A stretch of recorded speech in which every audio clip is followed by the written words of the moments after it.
Recent டைம்ல பள்ளிகொண்டா வாராகி அம்மன் கோயில் பயங்கரமா ட்ரெண்டிங்ல இருக்கு. பட் அந்த கோயிலுக்கு எப்படி போகணும்ன்றதுதான் நெறைய பேருக்கு டவுட்டாவே இருந்துச்சு. எனக்கும் அந்த டவுட் இருந்துச்சு. நாங்க சென்னை சென்ட்ரல் போயிட்டு அங்க இருந்து காட்பாடி ட்ரெயின் ஏறி காட்பாடி இறங்குன உடனே நியூ வேலூர் பஸ் ஸ்டாப்க்கு ஒரு ஆட்டோல போயிட்டோம். நியூ பஸ் ஸ்டாப்ல இருந்து நிறைய பஸ் இருக்கு. நீங்க குடியாத்தம் ஆர் திருப்பத்தூர் பஸ் தான் ஏறணும். அங்க இருந்து ஒரு ஹார்ட்லி 20 to 30 மினிட்ஸ் தான் ஆகும்.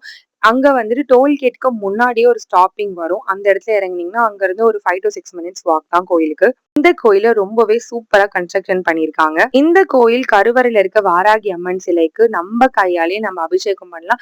அதுக்குமே அங்கேயே தண்ணியுமே ஒரு குடத்துல கொடுத்துருவாங்க. அது நம்ம காசு கொடுத்துதான் வாங்கணும். பட் கம்பல்ஷன் எல்லாம் கிடையாது. ஒரு குடத்துக்கு 50 ரூபாய் அப்படின்னு சொல்லிட்டு. அண்ட் வெளியில இருக்கிற வாராகி அம்மனுக்கு நம்ம கையாலேயே மஞ்சள் அரைச்சு மஞ்சள் பூசி அவங்களுக்கு அபிஷேகம் பண்ணலாம். அங்கேயே மஞ்சளும் கிடைக்கும். கருவறை கிட்ட கொடுப்பாங்க. ஒரு பாக்ஸ் 50 ருபீஸ். நீங்களே வாங்கி அம்மியில அரைச்சு அம்மாக்கு அபிஷேகம் பண்ணி பூசி விடலாம். அம்மனோட அருள் எப்பவுமே உங்களுக்கு கிடைக்கட்டும்.